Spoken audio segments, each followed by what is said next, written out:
Buenas tardes, bienvenidos al 12º Congreso Nacional de GESIDA.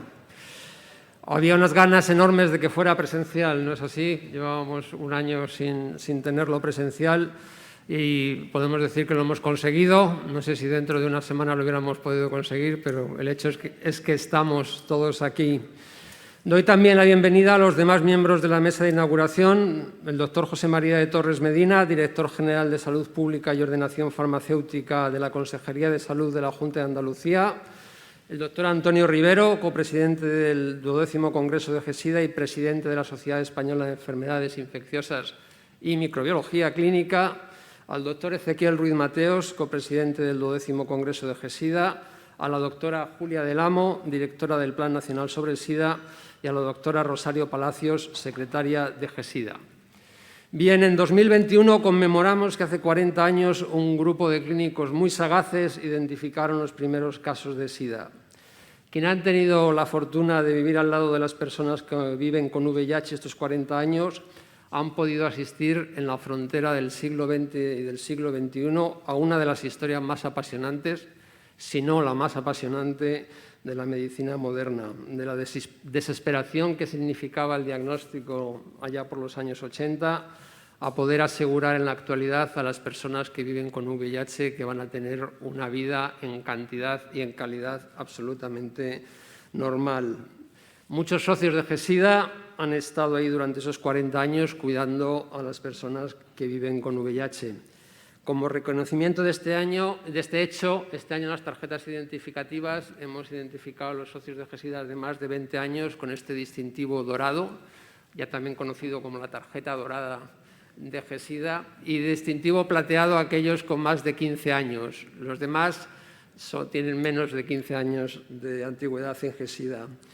Desde la Junta Directiva también nos ha parecido obligado conmemorar estos 40 años con un documental que resume en 15 minutos tan solo todas las emociones sentidas por nuestros socios en estas últimas 4 décadas. La Junta Directiva ha tenido que elegir a unos compañeros para representarnos a los casi 700 socios de GESIDA. Hay que decir que realmente son todos los que están, pero ni mucho menos están todos los que son. Como presidente de GESIDA y desde la Junta Directiva, mi más profundo agradecimiento a todos aquellos que han cuidado de las personas que viven o han vivido con el VIH. Voy a decir eso que me apetece decir muchas veces, dentro documental, dentro vídeo.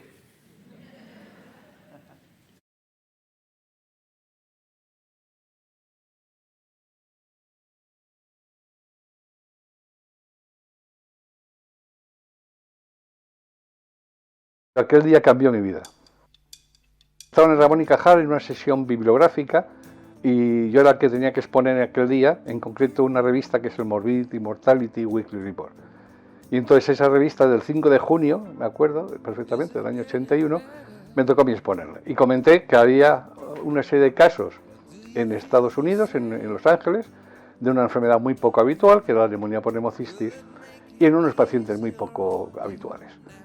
Tomamos el tema como una curiosidad epidemiológica realmente, pero con un gran interés porque era extraño que se hubieran producido en adultos jóvenes varios casos agrupados de neumonía por neumocistis carini que normalmente se produce en personas ancianas, depauperadas, inmunodeprimidas, etc. España era un país que estaba consolidando la democracia, que había terrorismo, que ingresó en la OTAN este mismo año y que llevó a juicio a los golpistas del 23 de febrero. ¡Quiete todo el mundo! Hasta que se aisló en el 83 los dos investigadores que aislaron el VIH, que se llamaba de otra manera, pues el miedo era tremendo porque no se sabía cómo se transmitía, cómo se contagiaba, cuál era el mecanismo. A veces se pensaba que podía ser una sustancia tóxica, cualquiera que estaba en el ambiente, ¿no? Como el colza o una cosa de ese estilo. O sea, no se sabía, no se tenía idea de cuál era la causa. El SIDA fue al principio una enfermedad de adictos a drogas intravenosas.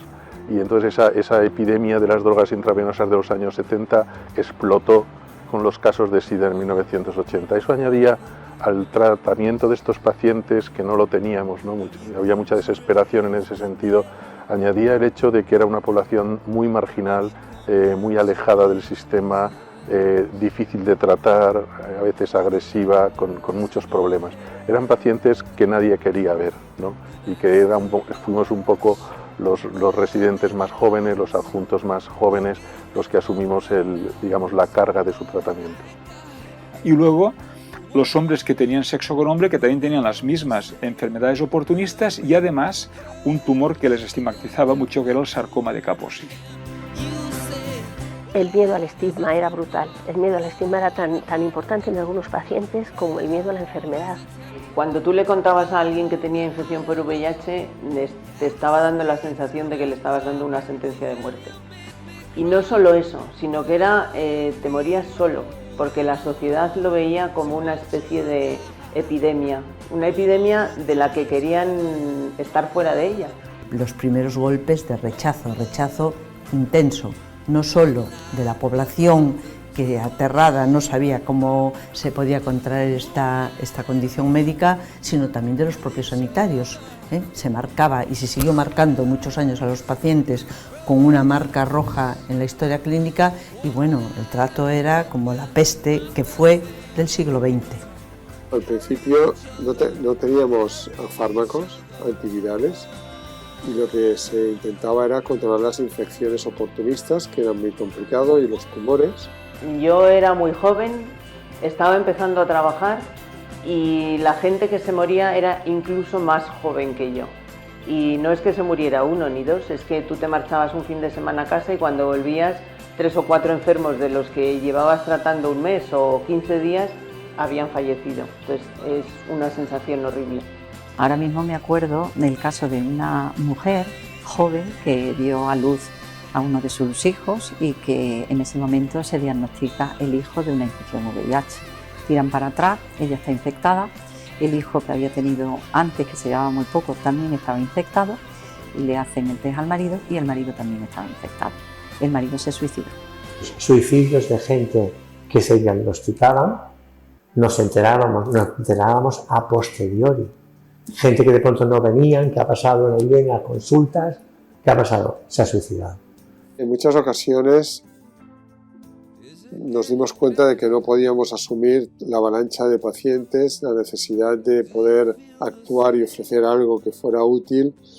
Intentabas mejorar calidad de vida, soporte psicológico, nutricional, intentar evitar las enfermedades oportunistas con profilaxis primarias o secundarias, pero veías que no podías hacer nada más, que la persona se fundía en tus manos.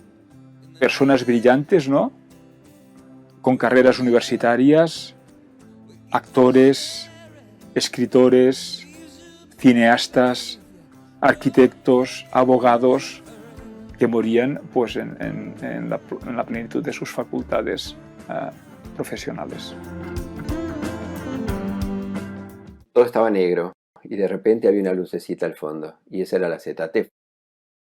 El efecto más importante era la anemia, o sea, producía unas anemias súper importantes. Entonces eran pacientes que requerían transfusiones, pero bueno, al que le funcionó, la verdad es que pudo continuar hasta que aparecieron nuevos fármacos. Fue un paso adelante, una puerta que se abría. Tenía muchos efectos secundarios, además efectos secundarios muy molestos y algunos, bueno, pues que estigmatizaban aún más, como era la lipodistrofia. A finales del 86 empezaron a llegar las primeras cifras ya bien organizadas de enfermos y de fallecimientos, crecían mes a mes y te sentías muy impotente. El que me informaba más de esto era Miguel Solans, que era entonces el responsable del plan de droga, que me hablaba de una enfermedad extraña entre los drogadictos que fallecían por el uso de jeringuillas compartidos. Nájera me empezó a hablar después de un agente vital desconocido que era el retrovirus, y entonces empezamos a coordinar las cosas y empezamos a crear el primer comité antisida del Ministerio y ya los comités antisida de la mano de los afectados. El VIH ocupó muchas páginas de muchos periódicos durante mucho tiempo, y cualquier avance se percibía como algo bueno y se hacía eco. Y la sociedad era muy sensible a una enfermedad como esta. Y entonces hubo una serie de acontecimientos además que hizo que la sociedad adquiriese la conciencia de que esto era algo más que una enfermedad limitada a los usuarios de drogas y a los homosexuales.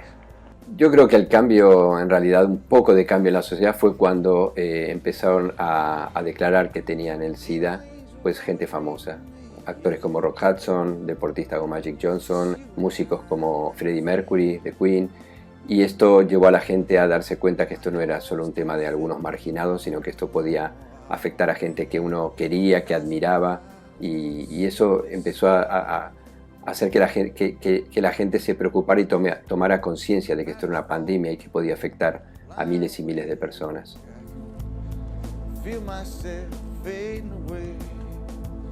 El mensaje de ese congreso de Vancouver fue súper acertado. Un mundo, una esperanza. La esperanza es que el tratamiento antirretroviral cambiaba la historia natural del VIH y dejaba esta enfermedad de ser mortal. Un cóctel de fármacos, que fue lo que se llamó carga o tratamiento antirretroviral de gran actividad, que consistía en 2 análogos de nucleósidos. Acetate era un análogo de nucleósido, por ejemplo, pero ya existían otros, y unos fármacos nuevos que eran los inhibidores de proteasa del virus. El problema es que era incómodo de tomar, eran muchas pastillas al día, era muy tóxico y además el virus seleccionaba resistencias al cabo de 6 meses o al cabo de 1 año. Recuerdo lo que nunca he visto, ni lo había visto antes ni lo he vuelto a ver después, cómo la gente hacía colas de madrugada para conseguir una baldosa en el suelo. No me estoy refiriendo a una silla en un aula o en un salón de actos, sino a una baldosa en el suelo donde poder estar de pie cuando se iniciaran las sesiones, y eso demuestra el acogimiento especial de esperanza que era el Congreso de Vancouver. En aquel entonces yo estaba dirigiendo el Plan Nacional sobre el SIDA en el Ministerio de Sanidad y Consumo y fue una de las cosas más importantes que pudimos desplegar inmediatamente después del Congreso, y se llegaron a poner en marcha miles de tratamientos compasivos en un procedimiento que en aquel entonces era muy rígido, y todas las comunidades autónomas y todos los expertos y los compañeros que se dedicaban a la atención de pacientes en ese momento, y se hizo un gran esfuerzo en toda España para incorporar de la forma más rápida posible la terapia triple y la mejora de la supervivencia, que era la traducción que tenía de forma inmediata estos tratamientos. Fue un antes y un después en la evolución de la infección por VIH. A partir de ahí, los pacientes empezaron realmente a sobrevivir y se empezó a transformar la infección en una enfermedad crónica.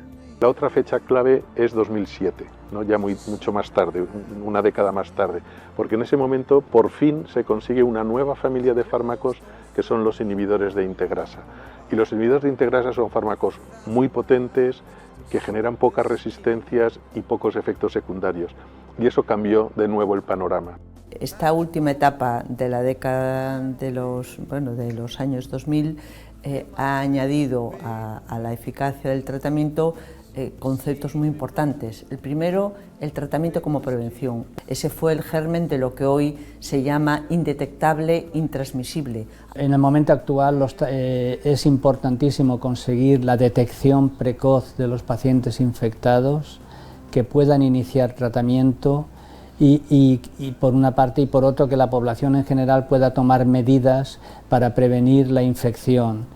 Bien tomando medidas físicas o incluso actualmente con combinaciones de fármacos de profilaxis preexposición que ya están disponibles y que debieran de extenderse más a la población. Hay sitios donde está implementada ya hace mucho tiempo.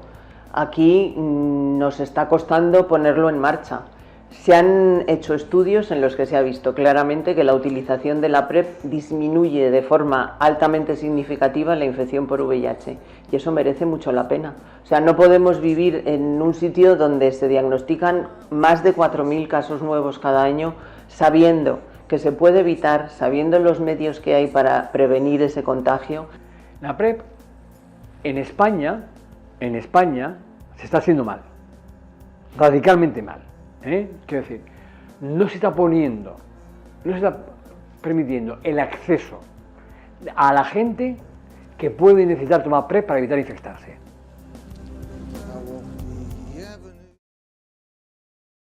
Tenemos que tener experiencia en el manejo de esta población que está envejeciendo con nosotros.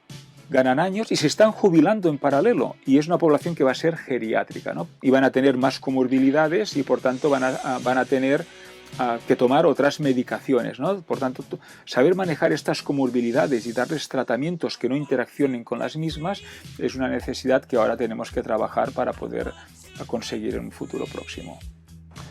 Los dos grandes desafíos son curar y conseguir una vacuna. Las vacunas generación 3.0, que son ideas completamente diferentes, y yo tengo mucha más esperanza en esas vacunas que están todavía en fases muy preliminares, están en modelos animales o bien en ensayos de concepto en humanos. Veremos los resultados, el año que viene tendremos resultados de 3-4 ensayos y podremos saber si esos prototipos totalmente novedosos, ahí ya damos un salto realmente a un estudio de vacunas diferente, tienen eficacia frente al virus del SIDA. Gracias al VIH, entre comillas, gracias, aprendimos a manejar muchas infecciones oportunistas que antes se desconocían y tumores, ¿no?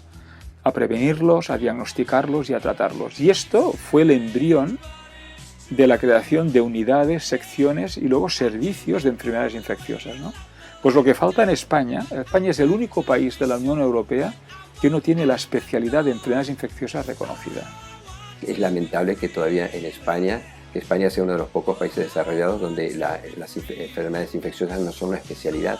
Aquí no hay especialistas en enfermedades infecciosas, nos formamos, pero no hay una especialidad reconocida.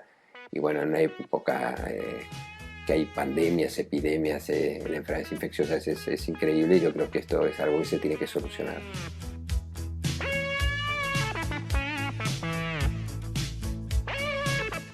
GESIDA ha sido, de un lado, un aglutinante para nosotros, para todas las personas que trabajábamos en las enfermedades infecciosas y en concreto en VIH-Sida. GESIDA ha jugado un papel fundamental en la formación y en investigación en este campo. GESIDA ha sido un elemento clave en la colaboración científica y clínica en este país.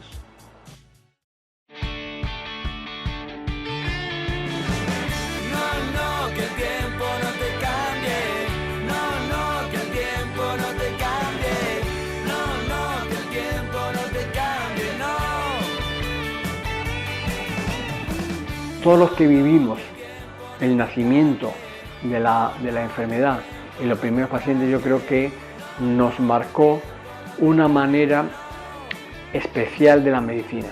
Yo siempre he dicho que aquel tiempo que nos dedicamos al SIDA, en la manera en que lo hicimos, era el ideal con que cuando eres estudiante de medicina sueñes, y es que te encuentras que eres un médico que se dedica a pacientes, que abnegado. El VIH pues ha sido mi vida profesional. Ha marcado mi vida personal y mi vida científica. Ha marcado toda mi vida.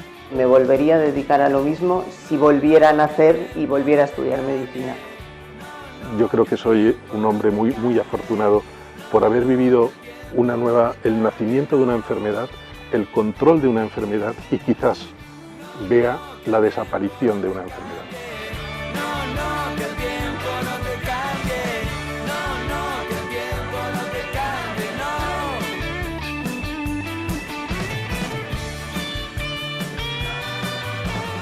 Espero que dentro de 40 años hablemos en pasado del VIH, y los estudiantes de medicina de entonces, que nosotros ya no estamos aquí, pero que entonces que los estudiantes de medicina y los médicos den una clase de historia, ¿sabes? ¿No? Y esto aparca en el libro Historia del Arte y ya digan, bueno, una pandemia que no puedo imaginar lo que fue y que los chicos digan, Dios, ya empiezan con las batallas, Dios quiera, espero que dentro de 40 años ya no tengamos SIDA.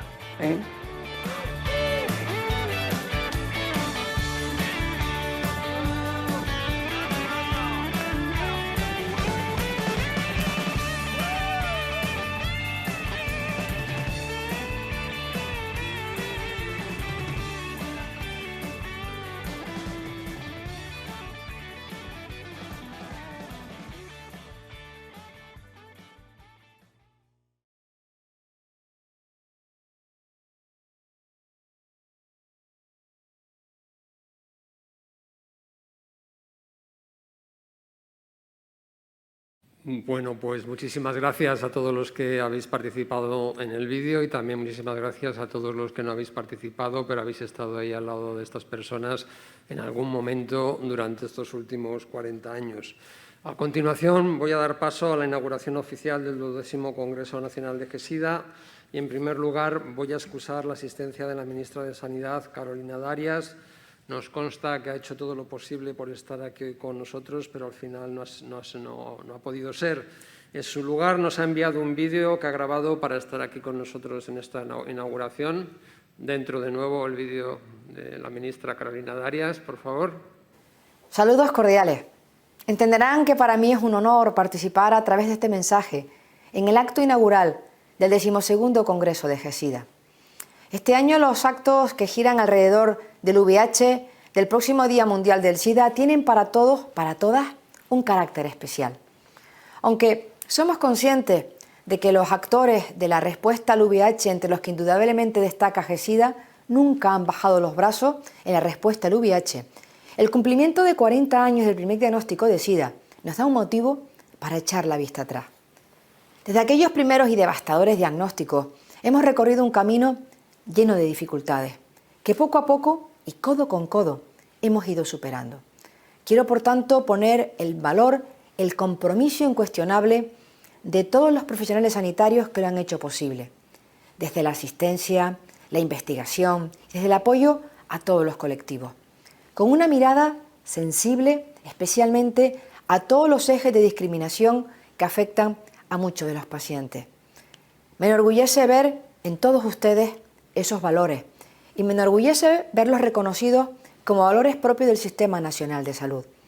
Pero más allá de echar una vista atrás, este año también debemos mirar hacia el futuro y debemos hacerlo con el firme compromiso de acabar con el VIH como problema de salud pública en el año 2030. Ustedes son aliados claves en el cumplimiento de este objetivo, que es también, quiero compartirlo, un objetivo de esta ministra y de este ministerio. Como saben, estamos trabajando en un plan estratégico de respuesta al VIH y a las ITS que verá luz próximamente y afronta ese objetivo de manera determinada. Este plan promueve la prevención combinada, el diagnóstico precoz, el inicio temprano del tratamiento, la atención a la cronicidad y la mejora de la calidad de vida de las personas con VIH. Líneas de acción en las que su trabajo es y será fundamental. Los avances en el conocimiento de todos estos aspectos que se presenten en este y en futuros congresos de GESIDA nos permitirán lograr mayores éxitos en el cumplimiento de nuestros objetivos comunes y compartidos. Muchas gracias a todos, a todas y disfruten del congreso. Muy bien. A continuación doy la palabra a los copresidentes del congreso para que continúe el acto de inauguración, empezando por Ezequiel, cuando quieras. Muchísimas gracias, José Ramón. Buenas tardes a todos. Yo voy a hacer una breve reseña de lo que sería el contenido científico del Congreso. Como habéis escuchado en este maravilloso vídeo, se cumplen 40 años de la lucha contra esta pandemia. Pienso que los compañeros, compañeras médicos, investigadoras pioneros en la lucha contra el SIDA, algunos aquí presentes, no hubieran podido imaginar en los primeros años duros de esta pandemia que tras este tiempo, por ejemplo, se fuera a conseguir hablar de trasplante hepático en personas que viven con el VIH, o que existan unos superanticuerpos frente al virus que pueden ser usados como tratamiento para conseguir una cura de la infección o como estrategia de prevención. Pues precisamente con estos dos temas comenzaremos el contenido científico del Congreso, de lo que estoy seguro que será un gran congreso de GESIDA, donde hemos intentado hacer un programa donde se traten los temas más candentes de la actualidad de la clínica de investigación en VIH. Un tema que es primordial en esta infección es la prevención. Analizaremos cómo se va desarrollando la implantación de la profilaxis preexposición, de la PrEP, y cómo los nuevos tratamientos inyectables de larga duración se pueden utilizar en materia de prevención. En este sentido, también analizaremos precisamente las nuevas pautas de tratamiento antirretroviral y qué estrategias se están utilizando para intentar una cura de esta infección. Estrategias que tarde o temprano darán sus frutos y cuánto de pronto o de tarde precisamente se discutirá en un apasionante debate el último día del Congreso. En las tradicionales mesas redondas clínico-epidemiológicas trataremos las principales controversias que se dan en el manejo clínico de las personas que viven con el VIH. ¿Qué podemos hacer para mejorar su diagnóstico y qué retos nos quedan por alcanzar en relación con las enfermedades hepáticas, así como una puesta al día del impacto de las comorbilidades y sus efectos? En las mesas redondas básicas trataremos de entender cómo el sistema inmunológico mantiene el control del reservorio viral y cómo podemos reducirlo, así como nuevos conceptos en la inmunopatogenia de la infección, que tiene como principal paradigma actualmente la inflamación, tema que será tratado en profundidad en dos interesantes talleres.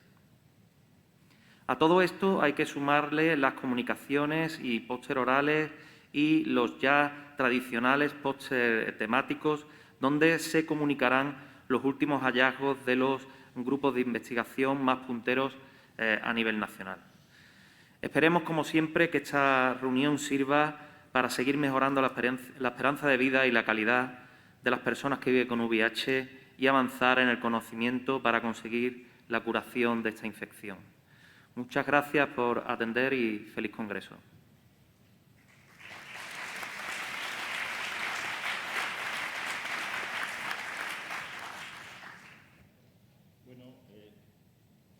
Buenas tardes, amigos, buenas tardes, compañeros.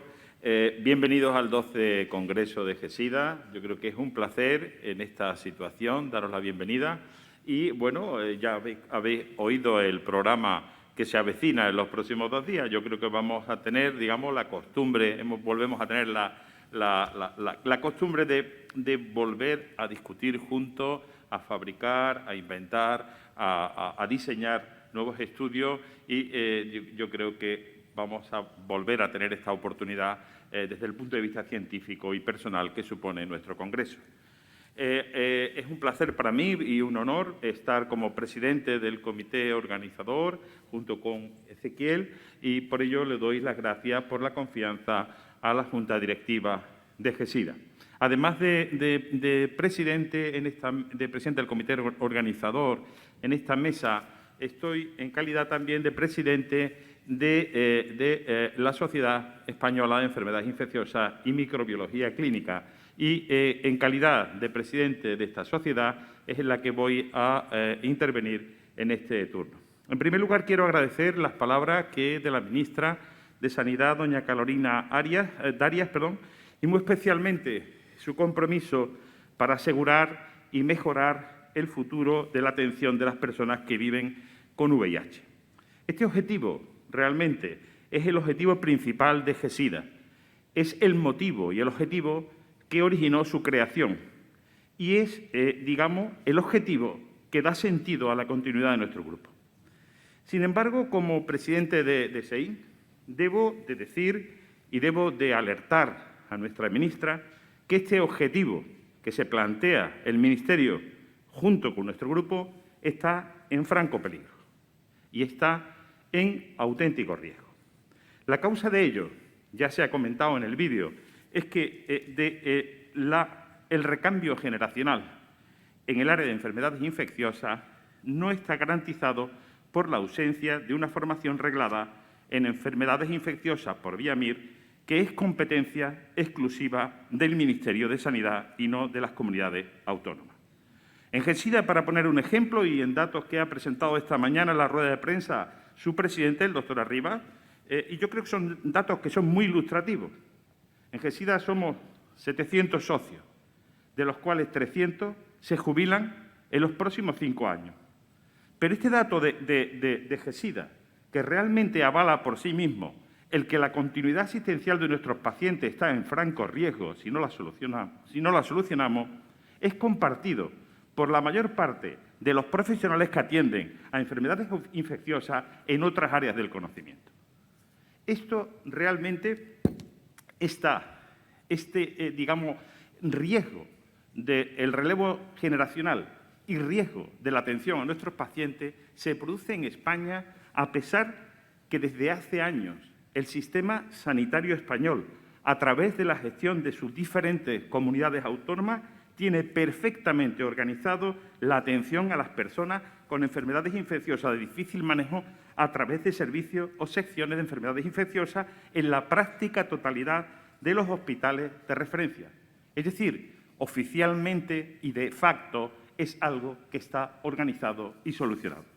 Pero además esto se produce a pesar de las comunidades autónomas, una gran parte de las comunidades autónomas, entre ellas en la que nos encontramos, en Andalucía, realizan convocatorias específicas de facultativos especialistas de área en enfermedades infecciosas.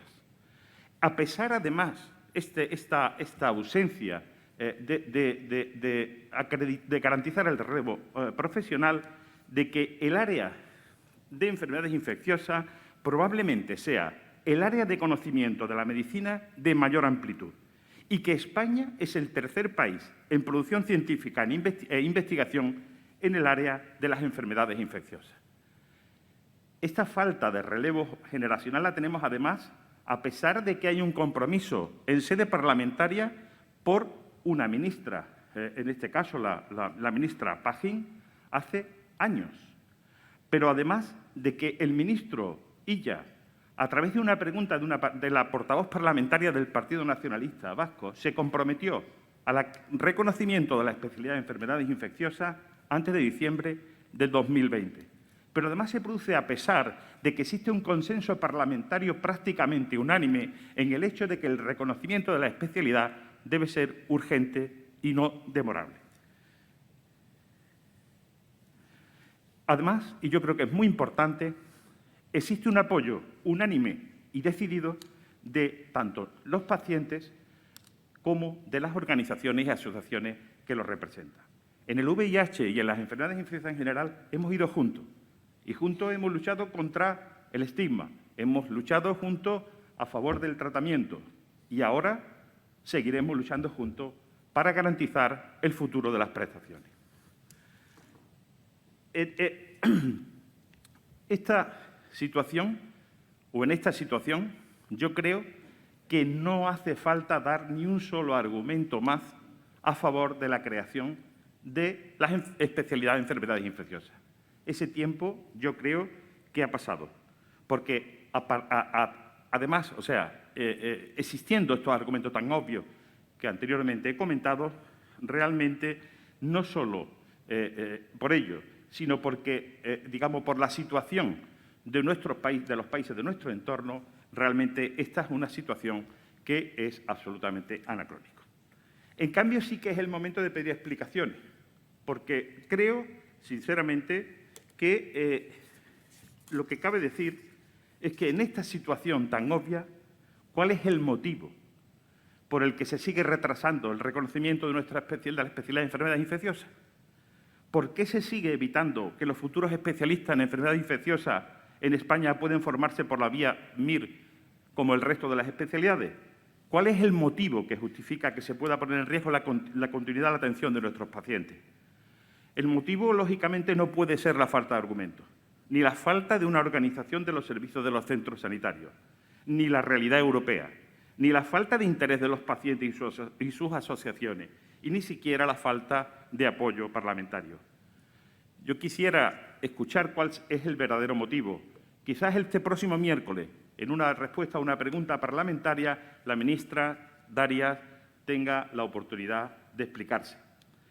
Entre tanto, espero que este hecho no sea como un apreciado amigo de una ONG me comentaba hace una semana en un debate sobre estigma y me decía, Antonio, la falta de reconocimiento de la especialidad de enfermedades infecciosas no es más que una manifestación del estigma.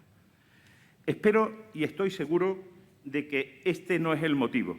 Y estoy seguro también de que desde el Ministerio de Sanidad se dará respuesta a esta situación anacrónica y no justificada, y que señala a nuestro país como una excepción injustificable.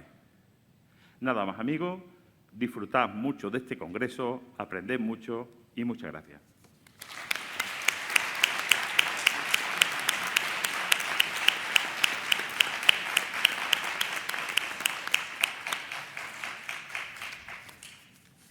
Tiene la palabra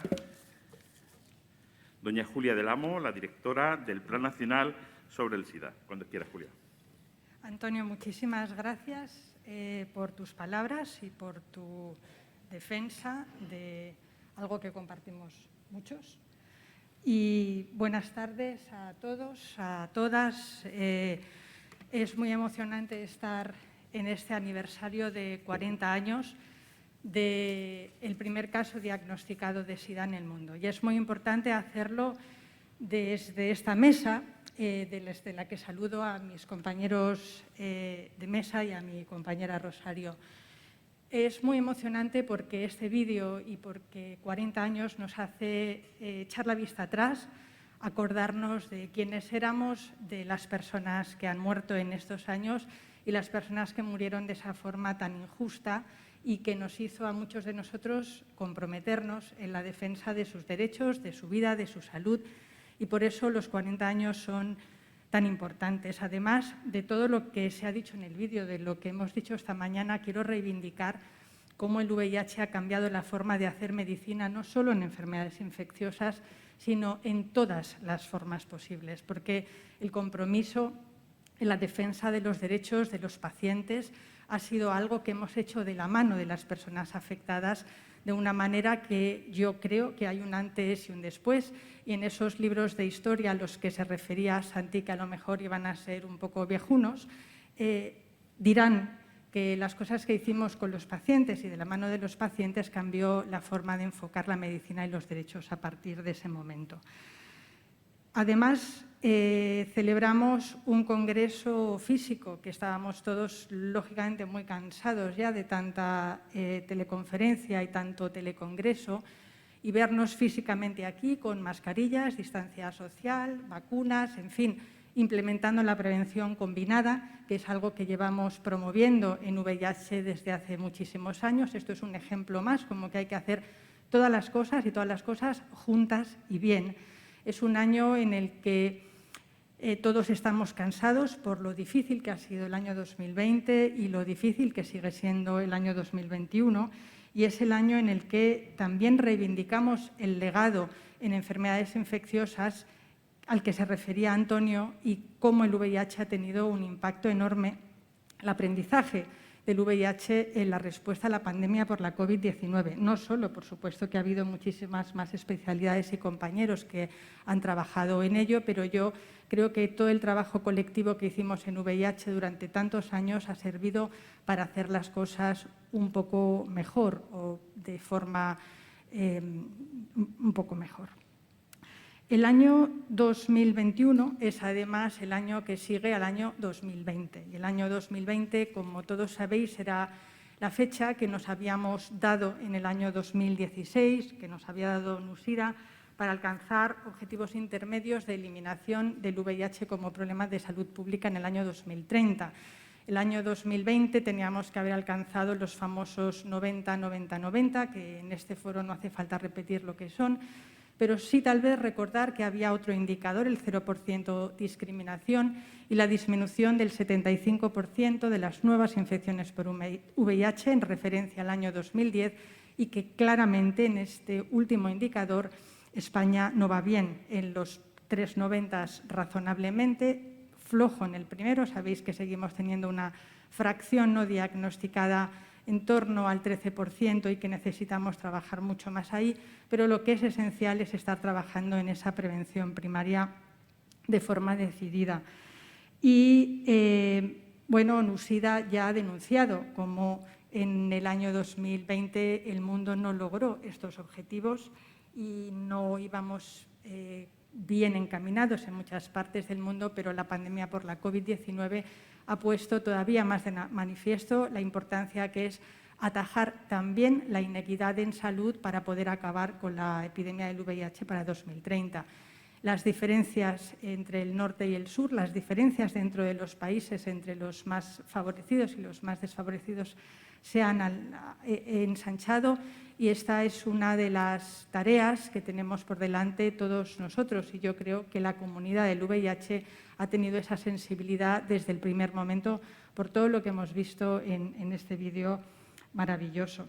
El año 2020 se ha comentado efectivamente que era el año en el que se iba a implementar la PrEP en España, la profilaxis preexposición, desde su incorporación a la Cartera Básica de Servicios el 1 de noviembre de 2019 y fue el año en el que irrumpió la pandemia por la COVID-19 con todas las consecuencias que conocéis en la implementación de nuevas estrategias. Pero desde aquí reivindicar, agradecer el trabajo que habéis hecho todos vosotros, todas vosotras, garantizando el seguimiento del tratamiento antirretroviral a los pacientes con VIH en España, porque desde luego no fue fácil y nos consta que se ha conseguido gracias al esfuerzo de los que estáis aquí, que además estabais en primera línea en la respuesta a la COVID. Como ha mencionado la ministra de Sanidad, Carolina Darias, estamos en breve cerrando ya la aprobación. El plan está terminado, el plan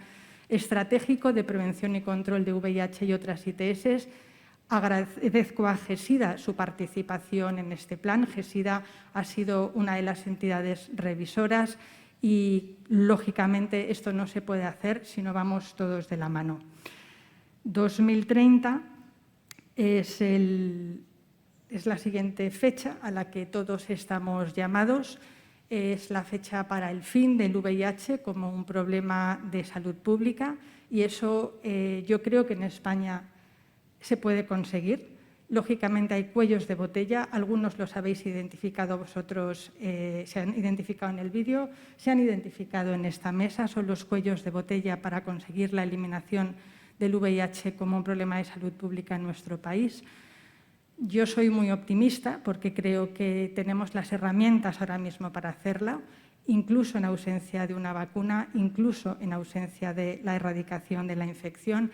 Tenemos suficientes elementos para conseguir estos indicadores, así que con esta hoja de ruta clara y con estos recuerdos por tantas personas que les hubiera encantado celebrar este 40 aniversario con nosotros y que no están, os doy las gracias y, bueno, pues que lo pasemos muy bien estos días. Gracias.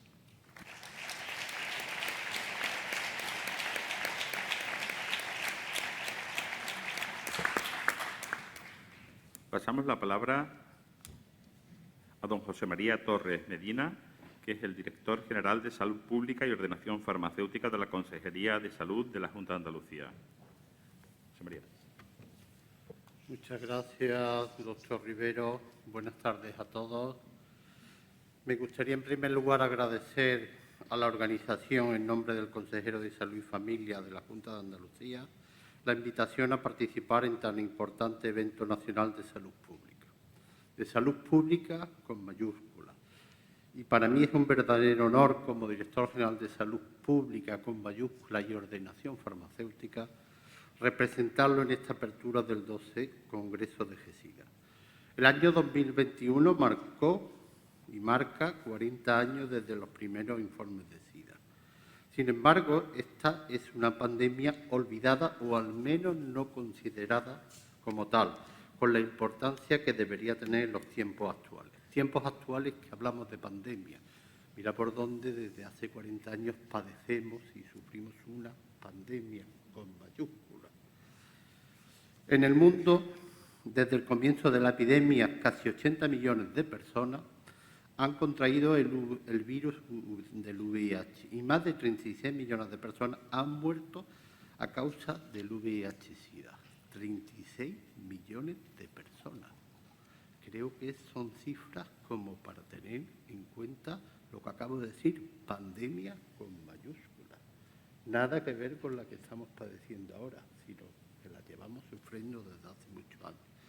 España fue hasta 1997 el país europeo con mayor incidencia de SIDA, debido principalmente a la transmisión entre usuarios de drogas inyectadas. Gracias a una investigación innovadora que ha desarrollado los actuales tratamientos, esta enfermedad, que una vez fue mortal, es una afección crónica manejable. En los últimos años ha disminuido la tasa de diagnóstico de infección por el VIH en todas las comunidades autónomas españolas, pero seguimos con más de 3.500 nuevos casos de VIH anuales y con más de un 50% de diagnósticos tardíos. Es inconcebible, como autoridad de salud pública, que tengamos más de la mitad de las personas diagnosticadas de SIDA tarde, cuando es muy fácil hacer cribados poblacionales. A mí os quiero decir que en Andalucía estamos trabajando ya, desde que yo llegué a la Dirección General de Salud Pública, hemos tenido que paralizar muchas de las actuaciones por la desgraciada pandemia que estamos sufriendo, en un programa de detección del SIDA, sobre todo empezando en varias zonas muy concretas que sabemos hay infecciones de SIDA. Costa del Sol, Sevilla, Almería, en algunas zonas muy concretas, de tal manera que cualquier persona que acuda a su médico de cabecera a hacerse una analítica de colesterol o de cualquier cosa, se le puede hacer una prueba de SIDA con esa sangre. Eso supondría un cribado maravilloso, poder detectar en el tiempo. Desde Salud Pública en Andalucía trabajamos con gran interés en el VIH y en el Plan Andaluz de VIH-Sida y otras ICS en nuestra punta de lanza. Acaba de decir la ministra ahora mismo que se va a presentar un nuevo plan de prevención y control del VIH-Sida y de ITS. Precisamente la semana pasada la Comisión de Salud Pública lo aprobó. Yo el visto bueno y os anuncio, esta mañana me ha llegado, el próximo día 2 en el Consejo Interterritorial que se va a celebrar en Córdoba, uno de los puntos del orden del día es la aprobación del nuevo plan de prevención y control del VIH y ITS 2021-2030.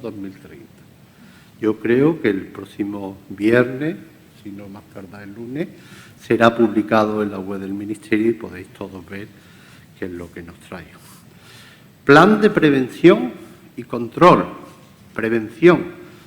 Yo soy, como mi consejero, un obsesionado de una frase que él dice mucho, el arbolito desde chiquito. Todos sabemos que el SIDA ha pasado de enfermedad asociada a la drogadicción, enfermedad asociada a las relaciones sexuales, infecciones de transmisión sexual. Si conseguimos que nuestros jóvenes, y hoy he participado en el 16 concurso andaluz contra el SIDA, de jóvenes, si conseguimos inculcar en la juventud que hay medidas de prevención contra no solo el SIDA, sino otras infecciones de transmisión sexual, creo que erradicaremos esta enfermedad en el tiempo. Y yo creo que tenemos que apostar por convencer a nuestros jóvenes que una medida de prevención, como es el uso de preservativos, pues evita muchísimas infecciones y muchísimos casos de SIDA. Nuestras principales líneas de actuación son mejorar las estrategias de prevención del VIH-Sida, tal como he dicho, llegando a los colectivos sensibles y abordando integralmente el problema de las infecciones de transmisión sexual, que es una pandemia solapada, pues es la vía sexual del responsable de la mayoría de los nuevos casos de VIH. Reducir la elevada tasa de diagnóstico tardío. Yo soy un objetivo y un compromiso personal como autoridad de salud pública de intentar llegar a conseguir erradicar ese diagnóstico tardío. Y el abordaje integral y multidisciplinar del VIH y las necesidades derivadas de la cronicidad de la enfermedad. Y hay otra línea que no quiero olvidar, que es la lucha contra el estigma y discriminación que sufren personas que tienen VIH. Yo creo que el estigma ya está decayendo, como las hojas del otoño que caen. Al final ya nadie se siente estigmatizado. El VIH es una enfermedad más que nos puede pasar a cualquiera y que nadie se tiene que sentir discriminado. GESIDA, vuestra sociedad, Lleva más de 25 años teniendo un importante papel en la prevención, asistencia, docencia e investigación de la pandemia del VIH, así como en la mejora de la salud de las personas que viven con el VIH o se ven afectadas significativamente por él. Enhorabuena por esos tiempos que lleváis trabajando en estas funciones. Es evidente que estos 40 años se ha avanzado mucho en el VIH, pero aún no tenemos tratamientos curativos ni vacunas. Esperemos que pronto podamos ver luz. Existen importantes retos que debemos afrontar en el futuro. Este congreso es una muestra significativa de todo lo que hace vuestra sociedad y en el que vais a abordar todos estos retos y temas. Debemos continuar con este esfuerzo para lograr el sueño de acabar con el VIH-Sida. Por mi parte, solo desearos buenas tardes y en nombre de la Dirección General de Salud Pública y Ordenación Farmacéutica y de la Consejería de Salud y Familia de Andalucía, gracias por estar aquí y gracias por atenderme.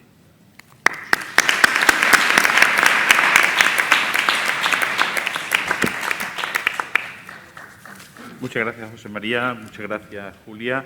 El siguiente acto en esta ceremonia inaugural es la entrega de los premios GESIDA y para ello tiene la palabra la doctora Rosario Palacio. Buenas tardes a todos. La verdad es que es una alegría ver el auditorio lleno de gente y de compañeros que hacía tiempo que no nos veíamos personalmente. Estoy convencida de que vamos a disfrutar estos días y vamos a recordar este congreso de los 40 años de SIDA con especial cariño.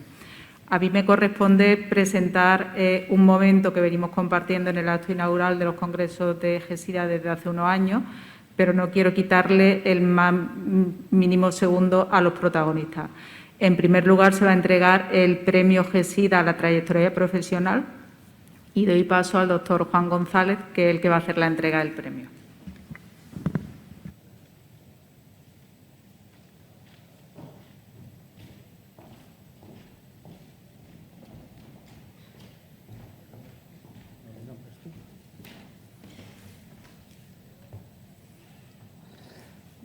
Bueno, en primer lugar, quiero agradecer a la Junta Directiva de... Perdón, ¿me puedo quitar la mascarilla? ¿Me permitís quitar la mascarilla? Gracias. Pues decía que, en primer lugar, quería agradecer a la Junta Directiva de GESIDA el honor de presentar este premio que corresponde al doctor Juan Berenguer. Esta presentación es un trabajo que hemos hecho en equipo y en el cual nos hemos marcado como objetivo el analizar algunos aspectos que justifican la trayectoria profesional del doctor Berenguer como médico y como socio de GESIDA. Estas son las personas que hemos contribuido y, como siempre, estos son nuestros conflictos de interés.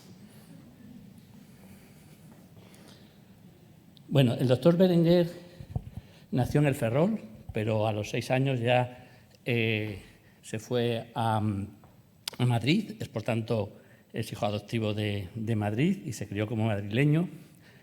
Estudió en los jesuitas en Madrid y tenía una virtud que era el canto y precisamente formó parte del coro, y que estuvo en sitios como el Real y estuvo en varios países con el coro de los jesuitas. Afortunadamente para nosotros, la voz le cambió rápidamente y se truncó esa profesión que hubiera sido alternativa a la que es actual, que es la de médico, y es la que, gracias a Dios, pues nos interesa a nosotros que haya sido así por todo lo que le podemos reconocer en este momento. Aunque se fue a Madrid, tardó tiempo en volver al mar, a la zona del mar. Volvió como muchos madrileños por aquello de la playa, el sol y esas cosas, pero lo que sí es cierto es que cuando volvió a estar en contacto con el mar, estableció unos vínculos muy importantes con el mar y esto caracterizó muchas de las cosas que ahora veremos que influyeron en su trayectoria profesional. Juan Berenguer es la 4ª generación de gente donde hay médicos. Su bisabuelo era médico, fue el primer director del Hospital Gómez Ulla. Su abuelo también fue médico, siento no tener ahí una fotografía. Su padre, pero su padre no fue médico, su padre fue marino y le inculcó probablemente muchas de las características, de las cualidades que luego han sido útiles en analizar, o que a nosotros también nos han sido útiles para analizar su vida profesional. Una de sus aficiones es la historia. En la historia tiene además predilección por la historia contemporánea española y también por predilección por la Constitución americana y en ese sentido queremos recalcar, o nos ha parecido encontrar, que esa afición por la historia se ha plasmado en la forma que tiene, por ejemplo, de contarnos los proyectos. Nos cuenta muy minuciosamente los proyectos, pero sobre todo nos los cuenta con mucho rigor, como debe de ser, como corresponde a los historiadores. Otra afición de Juan Berenguer es la navegación. Y como navegación lo que le gusta es ser el patrón. Y, por supuesto, también esto tiene mucho que ver con la cualidad que le ha llevado en el desarrollo de su vida profesional y que ahora veremos que ha sido pues, llevar a muy buen puerto muchos de los proyectos en los que se ha visto implicado. Juan Berenguer tiene todas las virtudes cardinales, en mayor o menor grado, en bastante grado, diría yo, tiene todas las virtudes cardinales y de esas virtudes nacen muchas cualidades. Es una persona, lo conocéis muchos, paciente, con mucha calma, que usa los principios con muchísimo rigor en todo lo que hace, que es capaz de sortear todos los conflictos que se presentan a nivel profesional y además que ha sido mentor de muchas de las personas, algunos jóvenes y otros no tan jóvenes, a los que nos ha ayudado en muchas situaciones.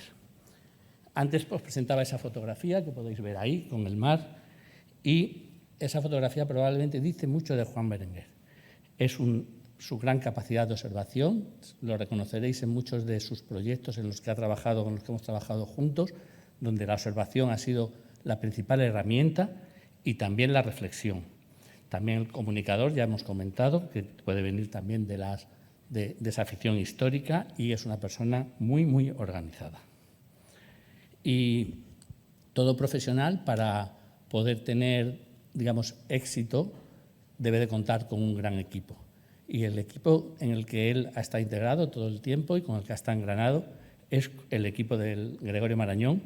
Siento que aquí nos falta el doctor Cosín, no tenía la fotografía del doctor Cosín, pero bueno, quiero reconocer aquí uno de los equipos mejor engranados porque tenían muy bien definido, y lo tienen, porque todavía es un equipo que muchos de los que están ahí representados están todavía trabajando y tienen muy bien representados los roles. Y desde luego el líder en el área de investigación de ese equipo ha sido el doctor Berenguer. Y una vez analizado dónde están todas estas cuestiones que probablemente explican su trayectoria, pues vamos a ver la trayectoria dentro de GESIDA, que es por lo que realmente hoy merece este premio.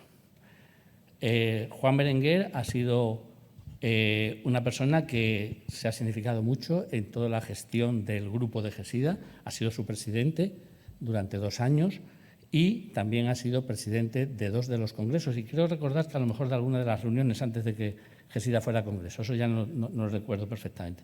Pero también ha contribuido mucho a todo lo que ha sido a crear, a gestionar la plataforma de formación, el Campus SEIN.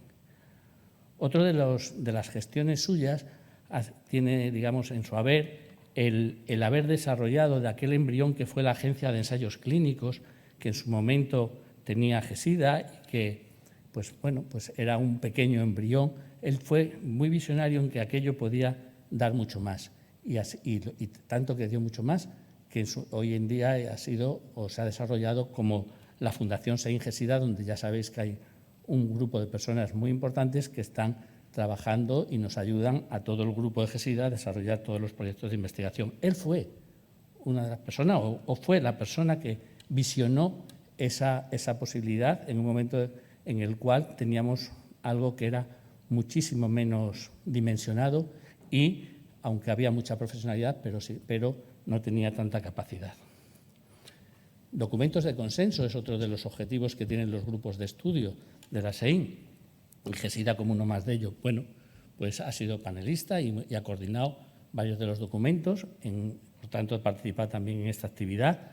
Ahí tenéis el documento, he puesto 3 de ellos, el de tratamiento antirretroviral, el de manejo de los linfomas o el de las infecciones oportunistas. ¿Qué decir de la formación dentro de GESIDA? Bueno, pues en los años esos que él fue presidente, recordar, 2013 al 2015, al final de su presidencia, precisamente fue cuando se dio pie a generar algo que todos estamos utilizando últimamente, los clubes geográficos, los seminarios, incluso el embrión de lo que luego fueron los cursos de actualización. Hay que reconocer aquí que tuvo una ayuda inestimable de la doctora Telle, de María Jesús Telle, y de quien era su secretario por aquella época, que ya no lo recuerdo, ¿fue Antonio Rivero? Sí, era Antonio Rivero, ¿verdad? Sí, que fueron los que siguieron la estela de lo que él marcó, o de lo que esa junta marcó, y que hoy en día pues, ha dado lugar a tener esa gran capacidad de formación por parte del Grupo GESIDA. Formación que también se plasma en que ha sido el mentor de muchas personas, que además él ha procurado que esas personas luego quedaran integradas en GESIDA a través de su participación en los congresos o a través de los proyectos futuros. Aquí tenéis simplemente es un ejemplo de algunas de las personas que han sido, digamos, mencionadas, hablando de mentor, mencionadas por él. Es cierto que algunas de las menciones pueden no haber sido tan edificantes. Bueno, esto es discutible, pero hay algunas menciones. Pero bueno, como estamos en ese ambiente marinero, pelillos a la mar. Porque lo que sí que es incontrovertible es que Juan Berenguer es uno de los principales investigadores del grupo. Aquí podéis ver en PubMed cuál es la producción científica de Juan en los últimos años, pero es que además, si veis, es plana, es decir, todos los años tiene publicaciones del orden de 20 publicaciones, y esto en los últimos años no ha tenido ningún declive, totalmente al revés, siempre ha sido algo mantenido. Pero lo que más nos ha interesado analizar ha sido la relación con GESIDA, y cuando pones en PubMed Juan Berenguer y GESIDA, te aparecen del orden de 50 publicaciones. Es decir, las publicaciones más importantes de Juan, y sobre todo aquellas en las cuales ha sido él el director del proyecto, llevan siempre asociadas, como podéis ver ahí, la palabra GESIDA. He puesto estas, que son 12 de las publicaciones más importantes, pero ya digo que podéis encontrar hasta 50 publicaciones en PubMed. Bueno, pues Juan, a fin de cuentas, en GESIDA ha sido un gran promotor de proyectos que ya hoy en día son todos realidades, pero sigue siendo un gran promotor de nuevos proyectos. Y esto no es más reflejo de lo que es la vida de Juan, que en su vida también familiar ha conseguido consolidar antiguos proyectos y está colaborando en consolidar también nuevos proyectos. En conclusión, después de haber revisado estos temas, pues bueno, pues nos ratificamos en que Juan Berenguer reúne todos los méritos para este galardón, y queremos felicitar a la Junta de GESIDA por la elección, que nos parece que es muy, muy acertada. Así que, Juan, si quieres pasar a recoger el premio, ya brindaremos más adelante.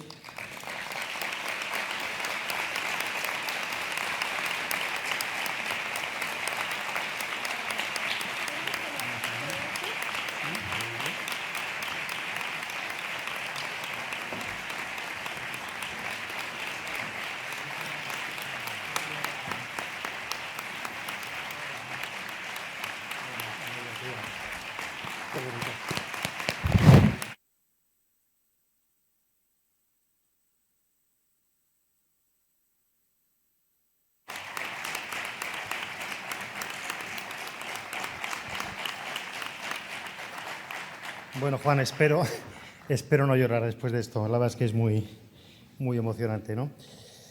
Bueno, amigos, pues cuando José Ramón me comunicó esta noticia, ¿no?, tan agradable, me dijo que no usara diapositivas para hablaros, que tenía 5 o 10 minutos.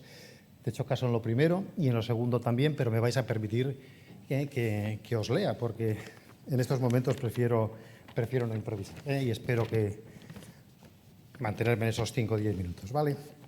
Bueno, pues nada, muchas gracias José Ramón, Tota y todos los miembros de la Junta Directiva de GESIDA por haberme dado este premio. En la vida profesional de un médico, pocas cosas son comparables al agradecimiento de los pacientes y al reconocimiento de los compañeros de profesión. Seguro que en vuestro dictamen ha influido la amistad que nos une, porque hay muchas personas con tanto o más mérito que yo para recibir el galardón. No oculto, sin embargo, lo mucho que me satisface y además me siento muy distinguido al engrosar la lista de los que lo han recibido con anterioridad, personas a las que aprecio y admiro. 1981 fue el año en que se describió el SIDA y también el año en que inicié la residencia en el Hospital Ramón y Cajal. Todo un augurio.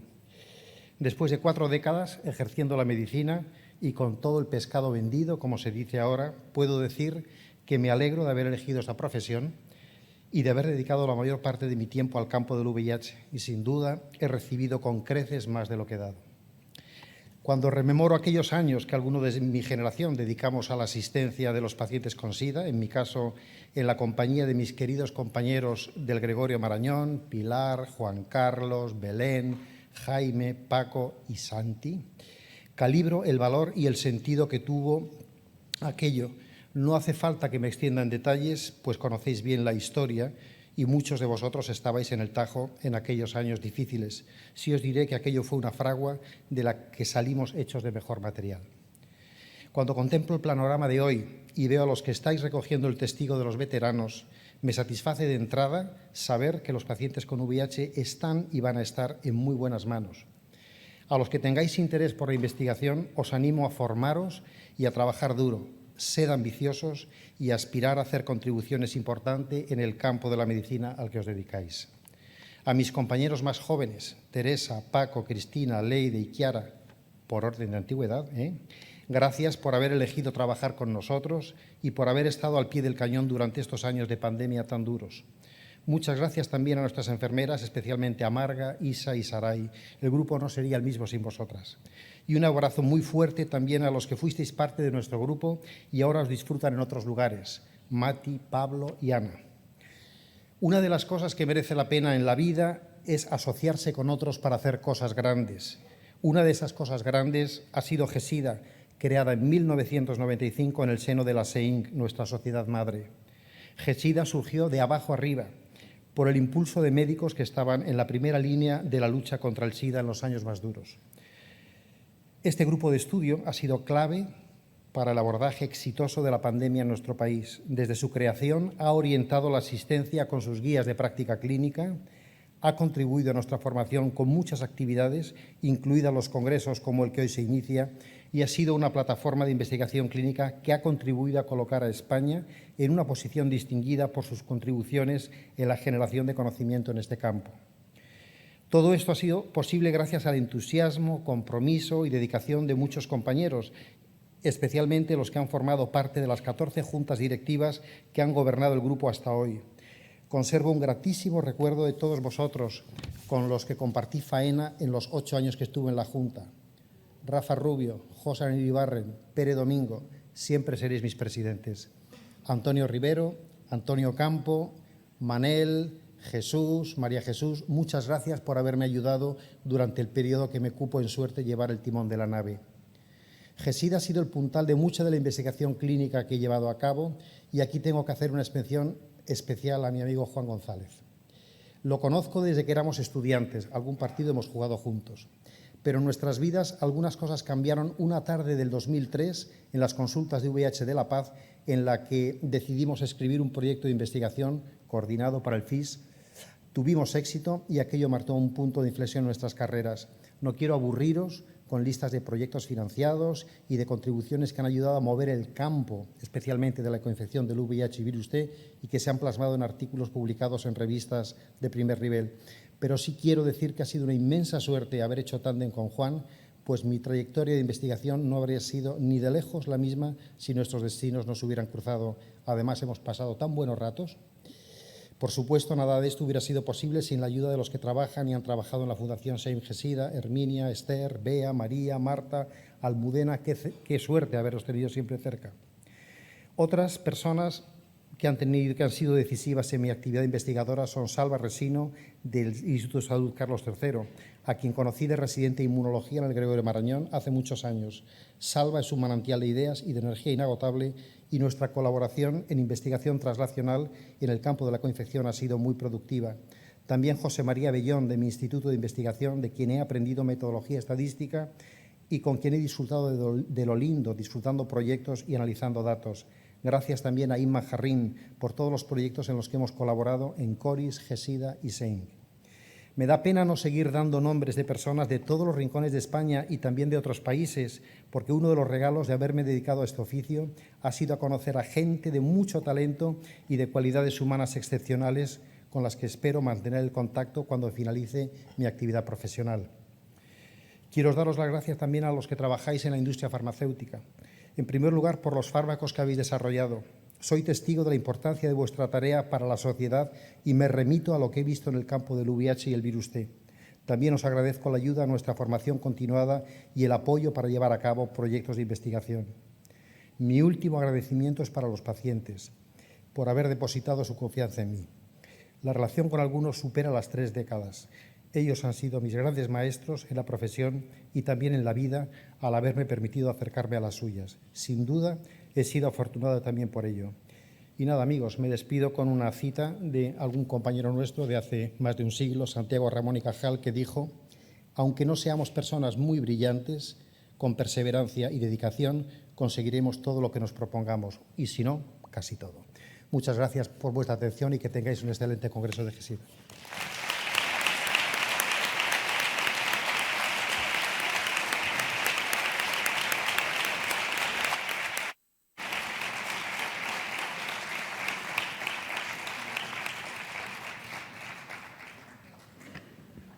Enhorabuena, Juan. A continuación, las doctoras Luz Martín Carbonero y la doctora Isabel Viciana van a entregar el premio a los jóvenes investigadores. Buenas tardes a todos y buenas tardes a todas. Pues pasamos de nuestros mayores que nos han enseñado tanto a nuestro futuro relevo generacional. Antes que nada, nos gustaría informaros que desde GESIDA estamos impulsando un grupo de jóvenes, de socios más jóvenes, de cara pues, a promover grupos multidisciplinares de diferentes clínicos, básicos, epidemiólogos que puedan reunirse, y grupos que serán liderados por jóvenes dedicados un poco pues, a actividades didácticas y proyectos de investigación. Os invitamos a todos que tengáis menos de 45 años o que llevéis menos de 5 años de experiencia profesional, y podéis buscar más información en la web de la página de GESIDA. Y dicho esto, a mí me toca entregar el premio de Joven Investigadores Clínicos, que este año es para Talía Sainz Costa. Talía es pediatra del Hospital Universitario La Paz, compagina su labor clínica con su labor investigadora y es miembro activo de CORISPE y de varias cohortes europeas pediátricas. Fue premio extraordinario del doctorado con mención europea por su tesis sobre aterosclerosis subclínica en el niño infectado por VIH en el año 2014 y es autora de más de 50 publicaciones de primer impacto, de 15 de ellas siendo la autora principal. Lidera varios proyectos de investigación competitivos dedicados, entre otras cosas, al estudio de microbiota y reservorios virales en el niño infectado por VIH. Es profesora asociada de la Universidad Autónoma de Madrid y ha tenido varias estancias en el extranjero y algunos premios nacionales e internacionales.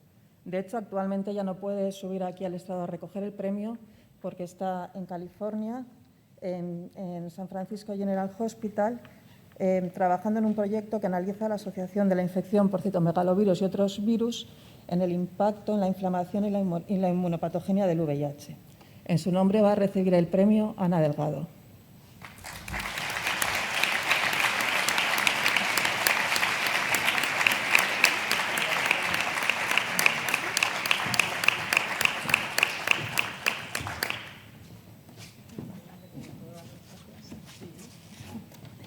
Muchas gracias a la Junta Directiva. En nombre de Talía, le haré llegar a San Francisco lo antes posible este cheque tan estupendo.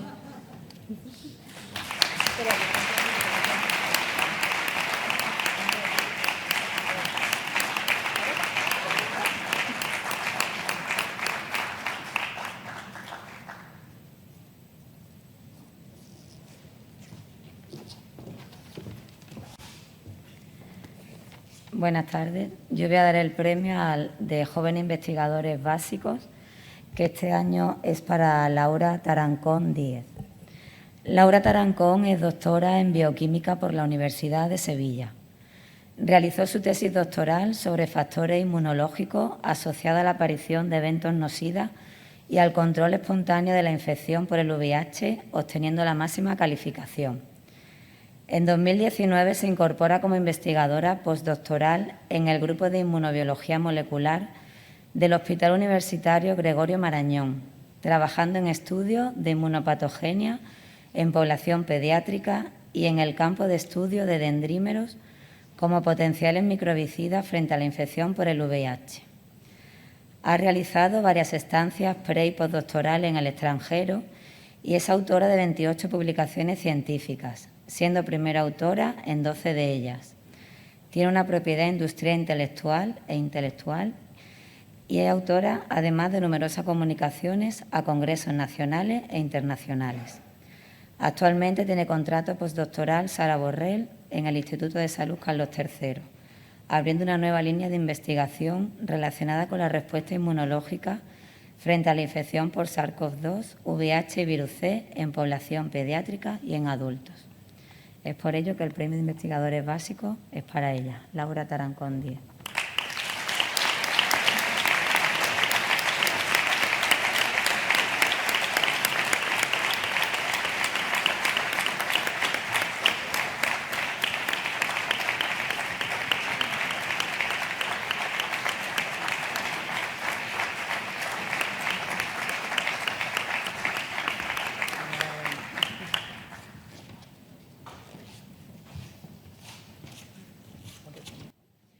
Con este acto damos por finalizada la ceremonia inaugural. Muchísimas gracias a todos nuestros invitados. Muchísimas gracias, José María. Muchísimas gracias, Julia. Ahora damos paso a las sesiones inaugurales, mesa que estará moderada por el doctor Ezequiel Ruiz Mateo y por la doctora Rosario Palacios. Gracias.